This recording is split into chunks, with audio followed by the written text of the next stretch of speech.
साथियों, आप सभी का हमारे यूट्यूब चैनल मधुशाला तथागत संपूर्ण हिंदी साहित्य रविंद्र चौहान में स्वागत है। आप सभी के लिए जो भारतीय काव्य शास्त्र में आचार्य भरत के बारे में पढ़ा रहा हूँ, तो आज की वीडियो हमारा पार्ट यानी कि भाग 3 से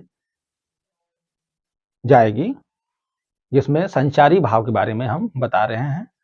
तो संचारी भाव के जो है, या उसे व्यभिचारी भाव भी कहा गया है, तो उसे रामचंद्र शुक्ल ने इसके पहले हमने बता दिया है कि एक भानुदत्त हुए हैं संस्कृत आचार्य, दूसरा हिंदी में देव हुए आचार्य हुए हैं, जिन्होंने 34वां छल को बताया है। व्यभिचारी या संचारी भाव 34वां जो है, 33 संख्यात मानी गई है, लेकिन 34वां माना गया है छल। तो छल को केवल 2 आचार्य जिन्होंने माना है, किसने? भानुदत्त और हिंदी के आचार्य देव ने माना है कि 34वां जो व्यभिचारी भाव हैं, वो अनुभाव हैं, वो नहीं संचारी भाव हैं या व्यभिचारी भाव हैं, वो 34वां छल माना गया है। और इसी संचारी भाव को का वर्गीकरण किया गया है रामचंद्र शुक्ल द्वारा। तो रामचंद्र शुक्ल ने इसका वर्गीकरण 4 भागों में किया है। कौन कौन सा किया है, आइए हम लिख के बता दे रहे हैं, तो देख लीजिए कौन कौन सा वर्गीकरण रामचंद्र शुक्ल ने किया। तो रामचंद्र शुक्ल का संचारी भाव का वर्गीकरण किस तरह से रामचंद्र शुक्ल ने किया है, इसको देख लेते हैं। तो रामचंद्र शुक्ल ने संचारी भाव को 4 भागों में बांटा है। पहला उन्होंने सुखात्मक संचारी भाव कहा है। सुखात्मक, पहला भाग सुखात्मक संचारी भाव। दूसरा उन्होंने भाव बताया दुखात्मक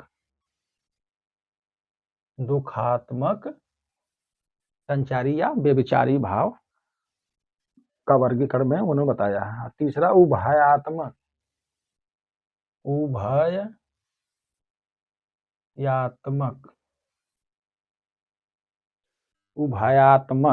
संचारी भाव। और चौथा उदासीन संचारी भाव बांटा है। तो ये रामचंद्र शुक्ल ने संचारी भाव को 4 भागों में बांटा है। कौन कौन से? सुखात्मक, दुखात्मक, उभयात्मक और उदासीन। यह 4 भागों में रामचंद्र शुक्ल ने संचारी भाव को का वर्गीकरण किया है। किसने? रामचंद्र शुक्ल। पूछता है रामचंद्र शुक्ल ने जो संचारी भाव को, इसमें से कौन है जो संचारी भाव को नहीं माना है रामचंद्र शुक्ल ने, या किसको माना है? सुखात्मक, दुखात्मक, उभयात्मक और उदासीन। यह 4 हैं। 4 भागों में संचारी भाव को इन्होंने बांट दिया। सुखात्मक में इन्होंने क्या क्या माना है? गर्व, हर्ष, गर्व,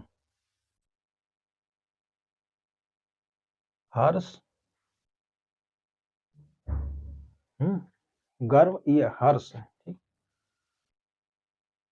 और एक इन्होंने माना है औत्सुक्य, उत्सुकता को ही ऐसे उत्सुकता, no, उसी से औत्सुक्त बना है। गर्व, हर्ष, औत्सुक्त, मद, संतोष,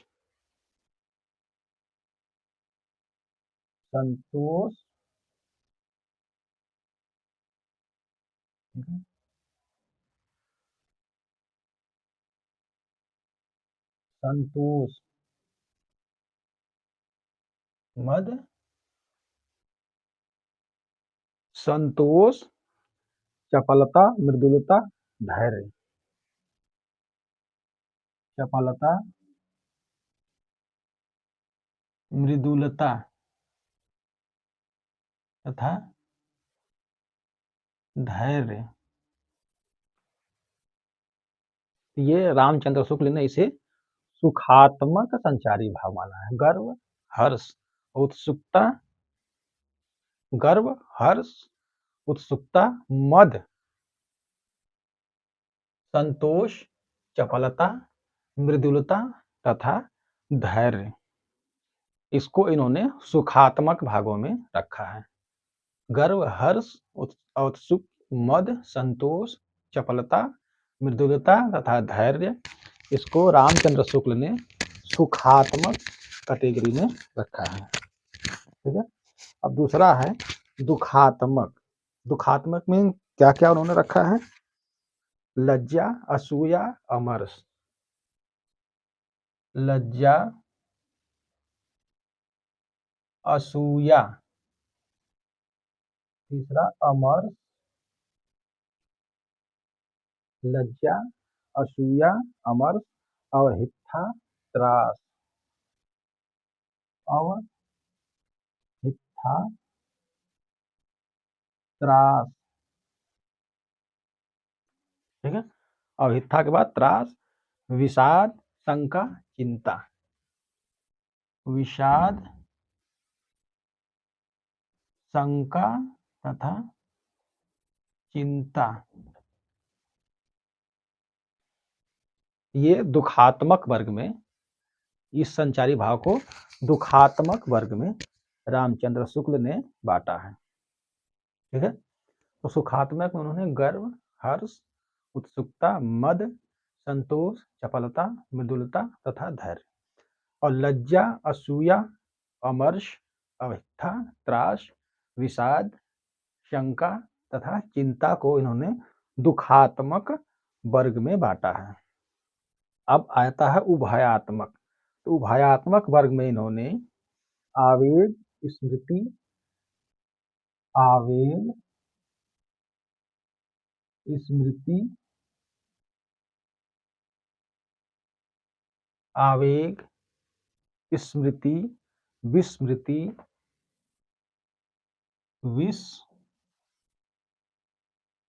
विस्मृति मतलब भूल जाना, क्षण भर में को याद रखना फिर भूल जाना, विस्मृति, दैन्य, स्वप्न, दैन्य, स्वप्न,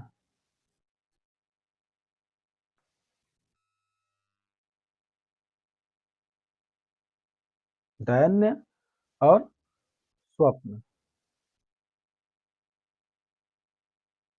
ठीक है। तो इन्होंने उभयात्मक वर्ग में इसको रखा है। इसको आवेग, स्मृति, विस्मृति, दैन्य और स्वप्न, यह उभयात्मक वर्ग में इन्होंने इस संचारी भाव को रामचंद्र शुक्ल ने आवेग, स्मृति, विस्मृति, दैन्य और स्वप्न, इस कैटेगरी में इन्होंने रखा है। उसके बाद उदासीन कैटेगरी है। उदासीन में इन्होंने रखा है वितर्क, मति, श्रम,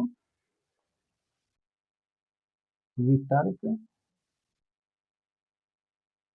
मति, श्रम, वितर्क, मति, श्रम, निद्रा, विबोध, निद्रा, विबोध, यह उदासीन कैटेगरी में रामचंद्र शुक्ल ने बांटा है। तो इस प्रकार से जो संचारी भाव या व्यभिचारी भाव है उसको रामचंद्र शुक्ल ने इन 4 भागों में बांट कर दिया है। सुखात्मक गर्व, हर्ष, उत्सुकता, मद, संतोष, चपलता, मृदुलता, धैर्य। और दुखात्मक में इन्होंने लज्जा, असूया, अमर्ष, अभिथा, त्रास, विषाद और शंका। और भयात्मक में इन्होंने आवेग, स्मृति, विस्मृति, दैन्य, स्वप्न। उदासीन में इन्होंने मति, श्रम, निद्रा, विबोध, वितर्क। इस प्रकार से रामचंद्र शुक्ल ने बांटा है। ठीक है। तो रामचंद्र शुक्ल ने इस तरह से बांटा है। ठीक।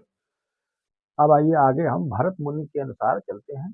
जो भरत मुनि ने बताया उनके बारे में थोड़ा जान लेते हैं।